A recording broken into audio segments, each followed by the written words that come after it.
Hello and welcome to another installment of the Weird Chronicles. Each episode, we bring you tales of action and adventure from Malifaux and the other side. In Malifaux, bad things happen. Everybody knows this. But many new arrivals fail to imagine just how bad things can get.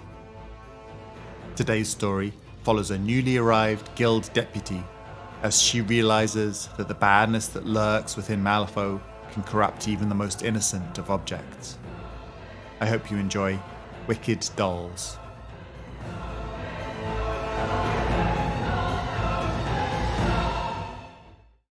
Wicked Dolls, wherein a child goes missing in the night, by Ananda McGee. Violet wouldn't have known how far away the smoke was Earthside, but she wasn't Earthside anymore. Lowering the spyglass, Violet slid the cylinders that composed its body back together. She continued to look at the smoke on the horizon with her naked eyes.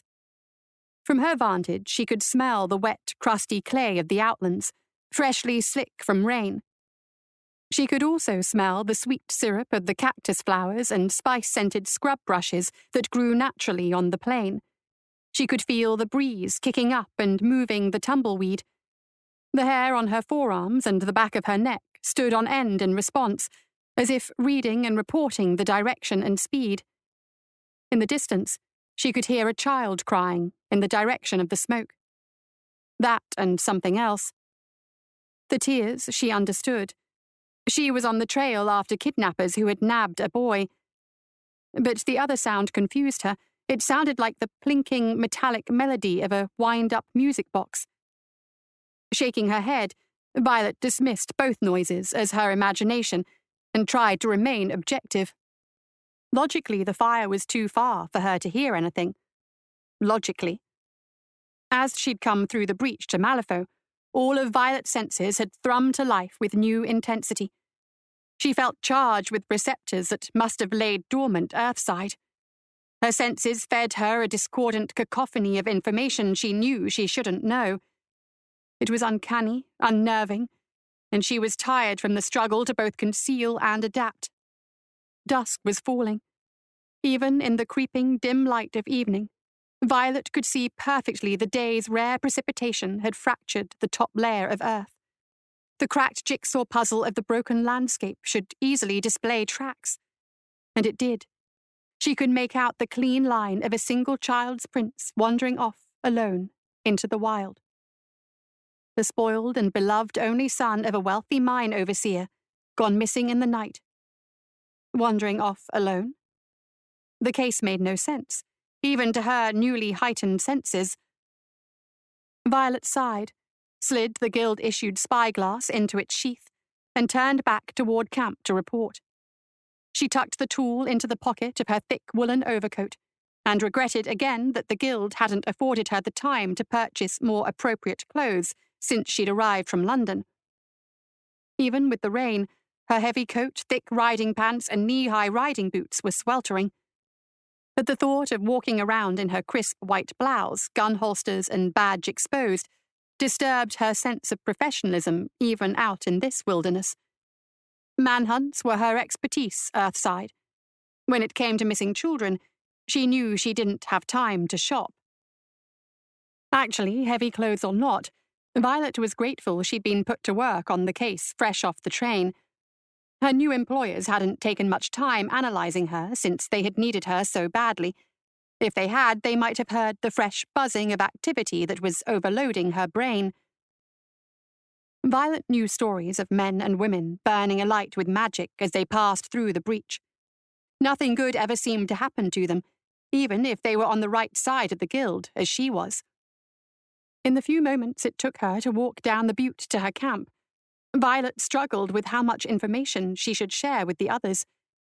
She decided to keep what she'd heard to herself, rather than have to explain it. She decided to focus on the tracks and smoke.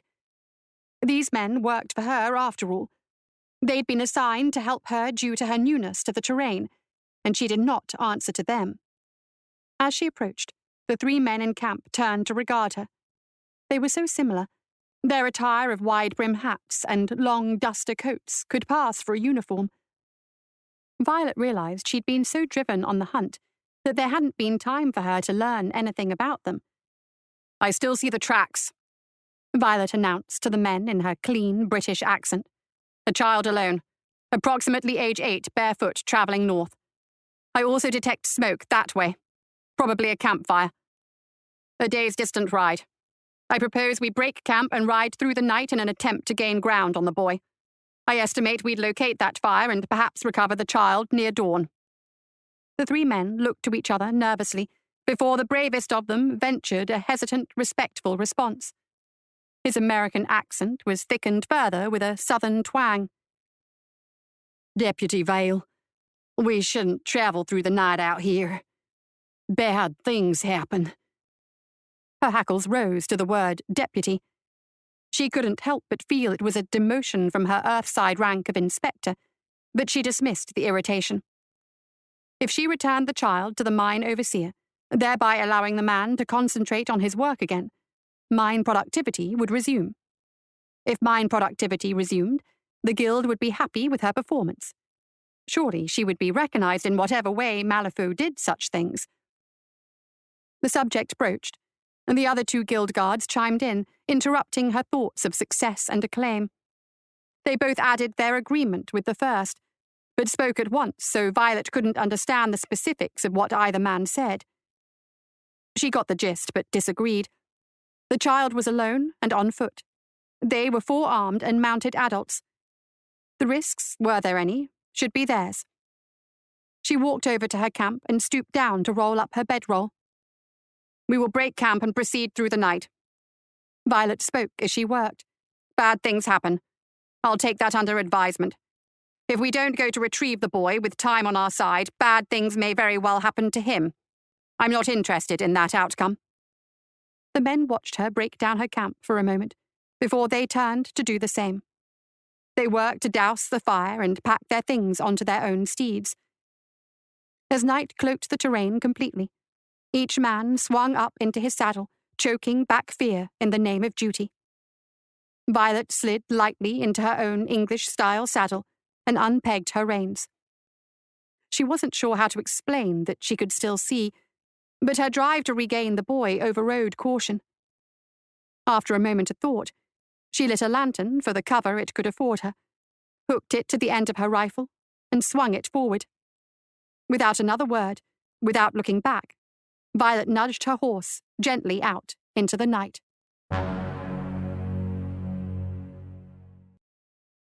They were close enough that when the wind picked up, Violet could smell smoke from the fire.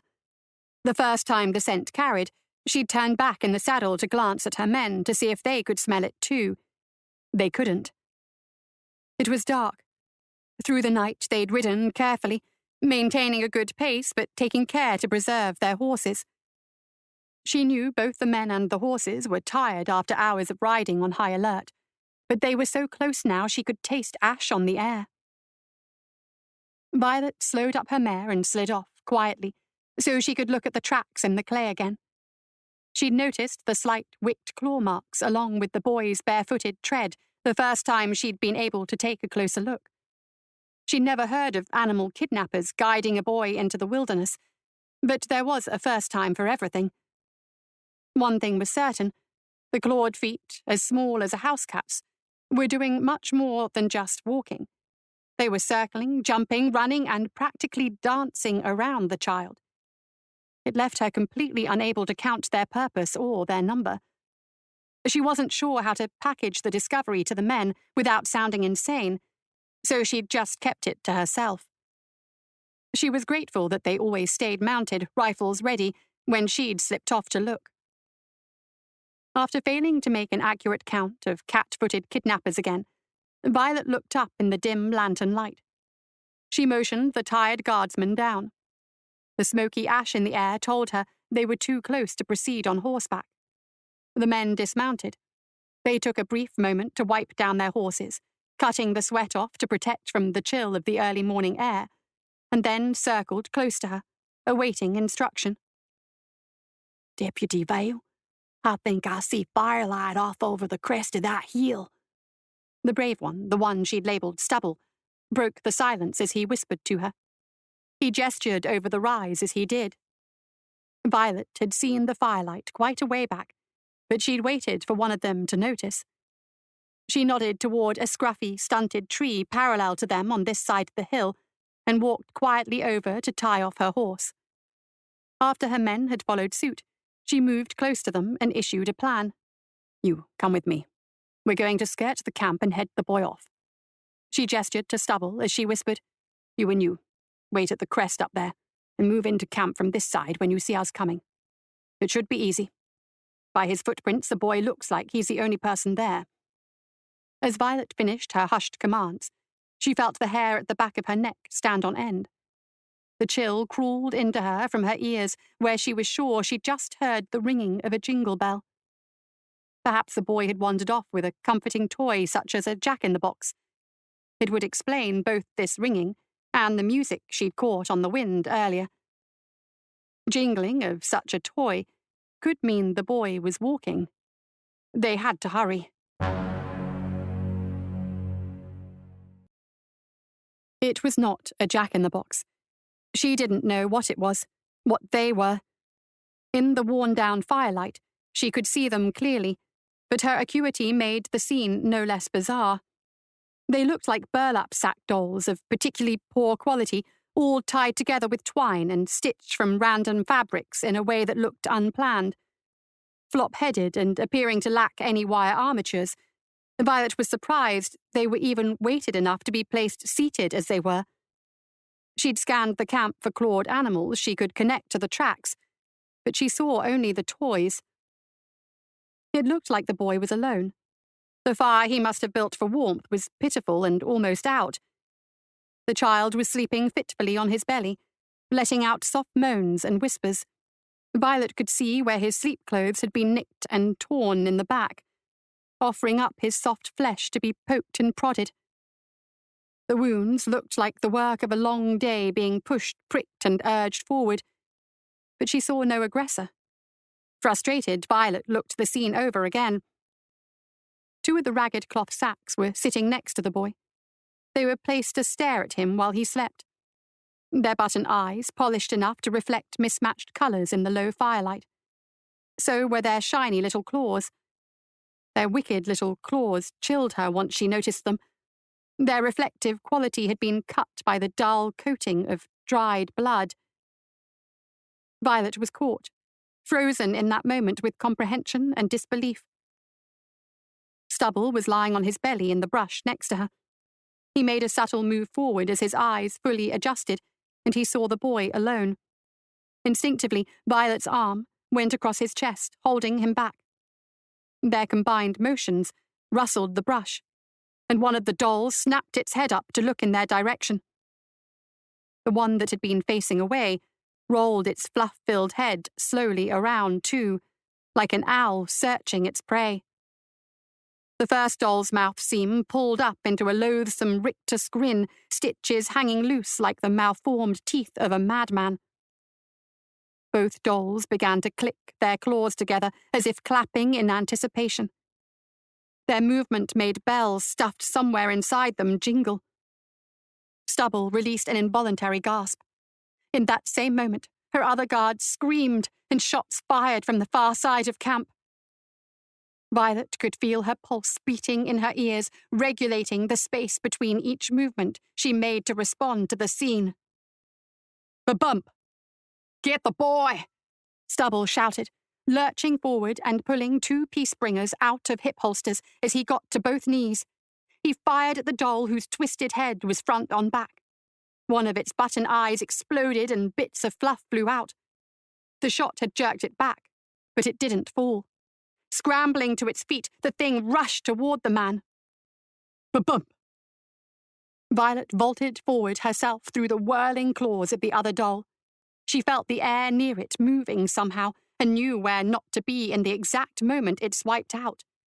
As it slid past her, she heard the jingling of bells from inside it. She sensed it turning around to face her back, readying for another attack. Ba-bump! Violet dove, belly down, to shelter the boy who was now awake from the gunfire and screaming. His wails blended with the shouts from the men who'd been at the other side of the camp. In the fire flashes of their guns, she could see there were more of the little clawed cloth sacks running around. She felt the whirling whiff of razor claws above her back where she'd been standing just the moment before. Ba-bump! Violet scooped up the child in both arms, squatted to her feet, grateful he was light, and took off running. The bear hug she'd applied squished his back wounds and he cried out anew in pain, but Violet couldn't afford to adjust. The doll who'd just stuck the landing after vaulting over her was dimly lit, facing away. Without hesitation, she put her riding boot to its back and stomped it down into the clay, using her momentum against it. Ba-bump!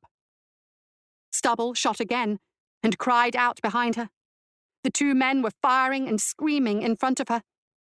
The wicked little things didn't make any noise but jingles, whether hurt or not, so the battle sounded very one-sided by all accounts. Violet used the split-second flashes of gunfire in the brush to heighten her awareness of her surroundings. She knew the tree with the horses was over the hill and to the left, so she scanned the route for danger. Ba-bump! Violet was standing on the downward doll, thinking it done. She hefted the boy higher onto her shoulder and prepared to run forward again. The cloth sack beneath her boot surprised her with a wicked slice, striking backward and up from its face-down posture. The angle of attack could only be performed by something boneless and inhuman, the plaything contorting its own wicked form. She looked down in horror and saw the leather of her riding boot being sliced open, felt the claws cut into her skin. Ba-bump! She jumped up and back in a panic. The slice into her ankle seemed to have missed her crucial tendons, but it succeeded in getting her off of the doll. She saw the alien thing wiggling and working itself out of the clay to strike at her again. In terror, Violet reared her good foot back and landed a champion kick, sending it flying off into the night. At her ankle, she could feel the sticky beginnings of a boot full of blood. Ba-bump! One of the men before her fell. A final shot rang out from his peacebringer before two of the things descended onto his chest, slashing him open with tiny arms to get at his insides. She moved forward again, arms still full of the limp and sobbing boy. She heard the man who was still standing shout, "Go!" as she pushed forward to the top of the hill. Ba-bump! As she passed the guard, a grisly wet splatter erupted from him and covered her and the boy in gore. Mortified, Violet hesitated for a moment to glance in his direction. She instantly regretted it. A doll had crawled up his body to slice him open at the neck, and the wound was spewing jets of blood. The man was still on his feet, clutching his throat with both hands as if he could catch back his life. Ba-bump! He fell. An unnerving jingle rang out from behind her. Too close, so Violet forced her feet moving again. From the top of the hill, she could see the tree with the horses. In the second she spared to scan the distance for danger, she felt a rush of air from behind and sidestepped one of the dolls as it pounced. It missed its tackle and tumbled past her, rolling off target all the way down the hill. Ba-bump! Violet ran to the horses, not looking back. She could hear jingles coming from the campsite getting closer. She tossed the boy over her saddle and cut the lead rope from the tree with her boot knife. She couldn't risk the time to undo the knot.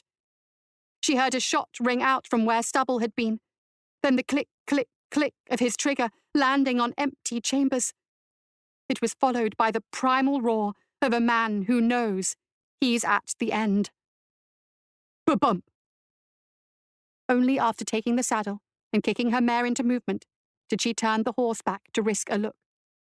If there was anyone left worth rescuing, she knew it was in her heart to try. Her horse bolted forward to the top of the hill. She wrapped her arm around the boy and righted him in front of her as they moved.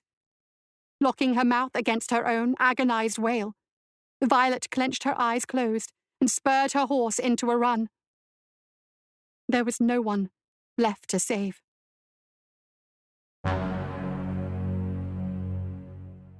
bad things happen. Violet replayed Stubble saying it over and over in her head as she rode back. In hindsight, she was glad she'd never learned his real name. She'd never learned any of their names. She was numb. Her ankle ached. Rocking gently in the saddle, coated in blood, she cradled the terrified boy. He clung to her as much as she did to him. She found herself holding her breath for long paces just to cut out taste and smell from her overactive senses. Everything smelled like blood. Everything tasted like blood. She should have listened. She clutched the boy's thin frame to her chest and hoped the prize was worth it.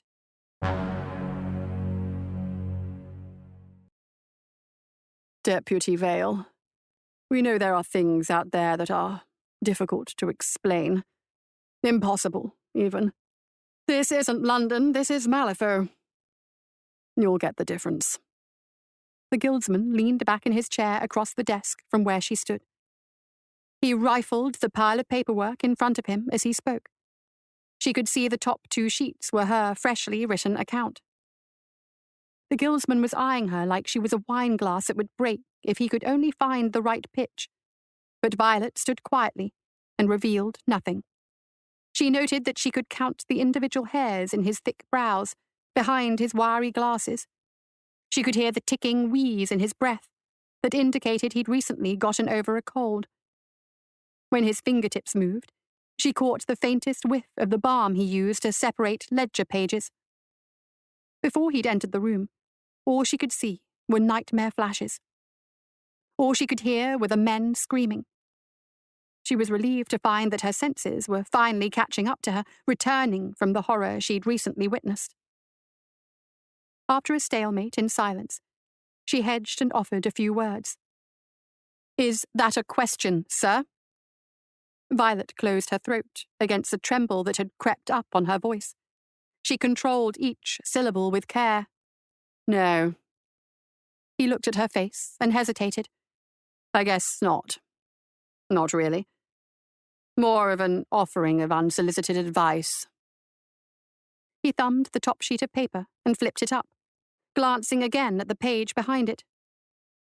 "You did good, all in all. You got the boy back. Alive, even. The foreman is bound to show his gratitude by increased operations at the mine, and, according to your accounting, the men who kidnapped him are dead. Of course, I'll send condolences to our guildsman's kin, if they have any." He paused and looked her over silently, trying to detect sorrow or regret on her face. Violet shifted her weight nervously from one foot to the other in front of him, but she truly was too numb to feel. The man nodded to himself and continued.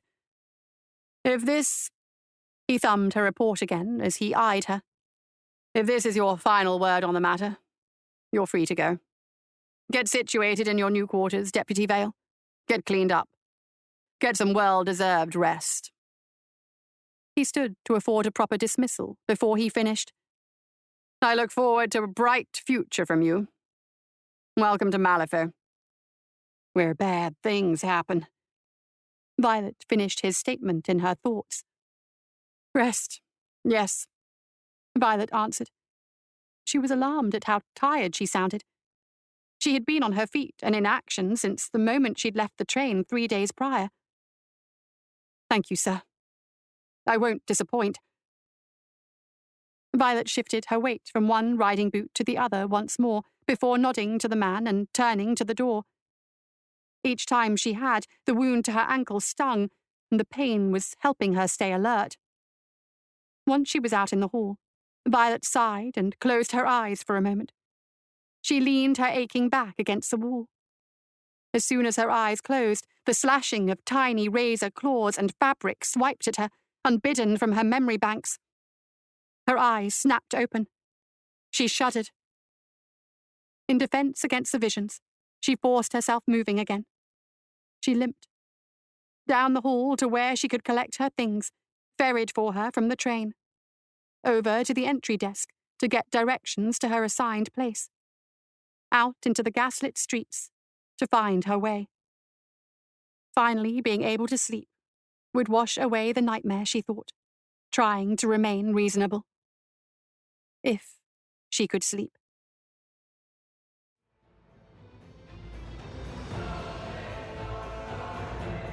That's it for another episode of the Weird Chronicles.